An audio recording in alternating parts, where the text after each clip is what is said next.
In the last episode, we talked about Joshua and the conquest of the Promised Land. In the book of Joshua, chapters 6 and 7, the Israelites defeated the city of Jericho. And in chapter 8, the Israelites defeated the city of Ai. In chapter 9, things took a turn. The Hittites, Amorites, Canaanites, Perizzites, Hivites, and the Jebusites gathered themselves together to fight Joshua and Israel in one accord.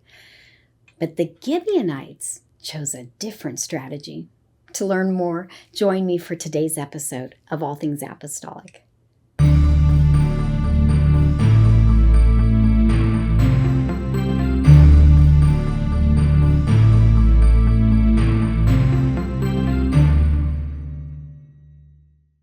The Gibeonites lived in an ancient settlement about 5.5 miles northwest of Jerusalem. Understandably, they feared that their city would be reduced to rubble, just as Israel had done to Jericho and Ai. So they decided to deceive Israel. Let's read through the story to be sure that everyone is familiar with it, beginning with chapter 9, verse 3. And when the inhabitants of Gibeon heard what Joshua had done unto Jericho and to Ai, they did work wilily, and went and made as if they had been ambassadors, and took old sacks upon their asses, and wine bottles old, and rent, and bound up, and old shoes and clouted upon their feet, and old garments upon them, and all the bread of their provision was dry and moldy. And they went to Joshua unto the camp at Gilgal, and said unto him and to the men of Israel, We be come from a far country. Now therefore make ye a league with us. And the men of Israel said unto the Hivites, Peradventure ye dwell among us, and how shall we make a league with you? And they said unto Joshua, We are thy servants. And Joshua said unto them, Who are ye, and from whence come ye? And they said unto him, From a very far country thy servants are come, because of the name of the Lord thy God. For we have heard the fame of him, and all that he did in Egypt, and all that he did to the 2 kings of the Amorites that were beyond Jordan, to Sihon king of Heshbon, and to Og king of Bashan, which was at Ashtaroth. Wherefore our elders and all the inhabitants of our country spake to us, saying, Take victuals with you for the journey, and go to meet them, and say unto them, We are your servants. Therefore now make ye a league with us. This is our bread we took hot for our provision out of our houses on the day we came forth to go unto you. But now, behold, it is dry, and it is moldy. And these bottles of wine which we filled were new, and behold, they be rent. And these our garments and our shoes are become old by reason of the very long journey. And the men took of their victuals, and asked not counsel at the mouth of the Lord. And Joshua made peace with them, and made a league with them, to let them live. And the princes of the congregation sware unto them. And it came to pass at the end of 3 days, after they had made a league with them, that they heard that they were their neighbors, and that they dwelt among them. And the children of Israel journeyed, and came unto their cities on the 3rd day. Now their cities were Gibeon, and Chephirah, and Beeroth, and Kirjath-jearim. And the children of Israel smote them not, because the princes of the congregation had sworn unto them by the Lord God of Israel. And all the congregation murmured against the princes. But the princes said unto all the congregation, We have sworn unto them by the Lord God of Israel. Now therefore we may not touch them. This we will do to them. We will even let them live, lest wrath be upon us, because of the oath which we swear unto them. And the princes said unto them, Let them live, but let them be hewers of wood and drawers of water unto all the congregation, as the princes had promised them. And Joshua called for them, and spake unto them, saying, Wherefore have ye beguiled us, saying, We are very far from you, when ye dwell among us? Now therefore ye are cursed, and there shall none of you be freed from being bondmen and hewers of wood and drawers of water for the house of my God.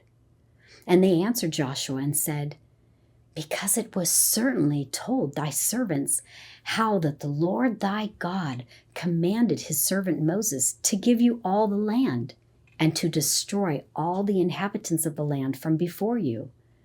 Therefore we were sore afraid of our lives because of you, and have done this thing. And now behold, we are in thine hand, as it seemeth good and right unto thee to do unto us, do. And so did he unto them, and delivered them out of the hand of the children of Israel, that they slew them not. And Joshua made them that day hewers of wood and drawers of water for the congregation, and for the altar of the Lord, even unto this day, in the place which he should choose. So the Gibeonites deliberately dressed themselves in worn-out-looking clothes and carried moldy food and leaky wineskins to give the impression that they had traveled a long way. They were trying to protect themselves from being annihilated. And the ruse worked, and the Israelites swore an oath of friendship. Just 3 days later, the Israelites found out that the Gibeonites were actually close neighbors. So the Israelites turned the people of Gibeon into their slaves or servants, making them cut firewood and collect water. So let's highlight some interesting things in this story. First, Gibeon was a great city, one of the royal cities. It ruled a small league of cities. It was even greater than Ai, and all of the men were mighty. So it shows the amount of fear that the people in the land of Canaan had toward Israel, especially after the fall of Jericho and Ai, that they would willingly become servants to avoid what they viewed as certain annihilation. Second, even though Joshua had been deceived into making the treaty, he could not go back on his oath. This shows the weight or force of the oath and the spoken word in Israelite culture. Now, the story of Gibeon takes an interesting turn in Joshua chapter 10. The king of Jerusalem wanted to smite Gibeon for having made a peace agreement with Israel. So he gathered 4 other Amorite kings, and together they besieged Gibeon. The men of Gibeon sent a message to Joshua, who was in Gilgal, urgently asking for his help. In response, the Israelites marched all night from Gilgal and engaged the enemy the next day. Joshua caught the enemy by surprise, but God also supernaturally helped. God threw the enemy into confusion. As some of the troops were fleeing from Israel, great stones rained down from heaven. More died from hailstones than those that Israel slew with the sword. And then God did what Joshua asked when Joshua prayed the sun and the moon to stand still. Now, interpreters struggle with this passage regarding the sun and the moon not moving. Common explanations are that the earth stopped its rotation, a solar eclipse occurred, an astrological omen took place, or the passage is figurative and it's not even literal. Of course, people who don't believe in God's supernatural intervention usually believe the fourth explanation, that it's just a figurative story. They even point to the fact that the prayer is formatted like poetry to argue that it wasn't meant to be literal. However, just because the prayer is formatted like poetry doesn't mean that it's figurative. And of course, we recognize that nothing is too hard for the Lord. He had already intervened supernaturally in the fight with hail, and the victories at Jericho and Ai were also miraculous. So the literal and simplest explanation is that the earth stopped rotating for a period of time so that the sun and the moon stayed in their locations. And that's very possible. The idea of an eclipse doesn't really match the description in the text that well, so that explanation isn't as strong. The other option of an omen is very interesting, and it's a little controversial. So I'll share this argument with you by those who think that it's the most plausible explanation, and then let you decide. The text explicitly says that the sun was over Gibeon and the moon over the valley of Ajalon.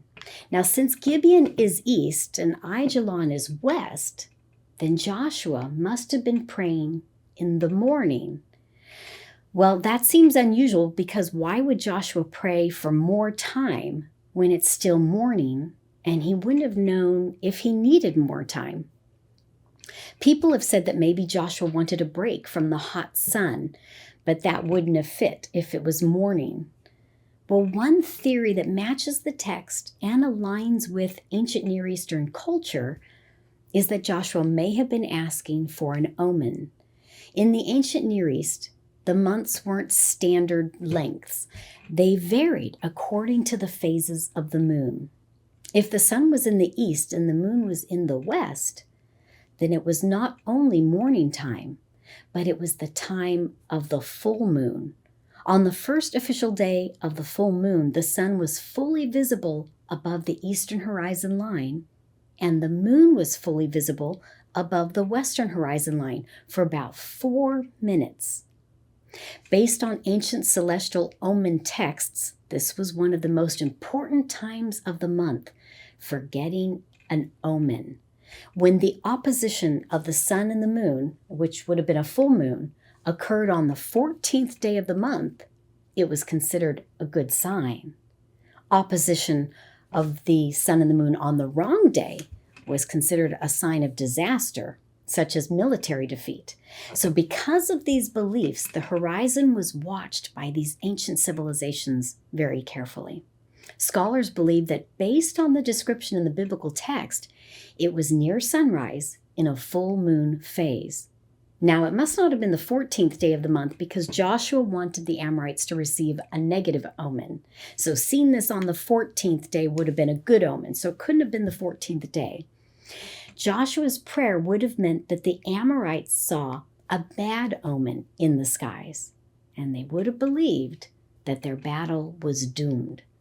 And words such as wait, stop, stand, like stand still, similar to what is used in the original Hebrew text, were common in celestial omens in Mesopotamia.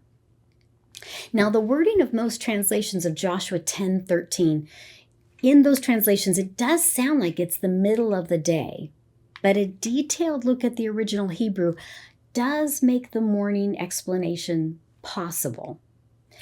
Some people don't like this explanation because they believe that it means that Joshua was making some type of a pagan prayer based on a pagan practice of reading omens from the sky, kind of astrological.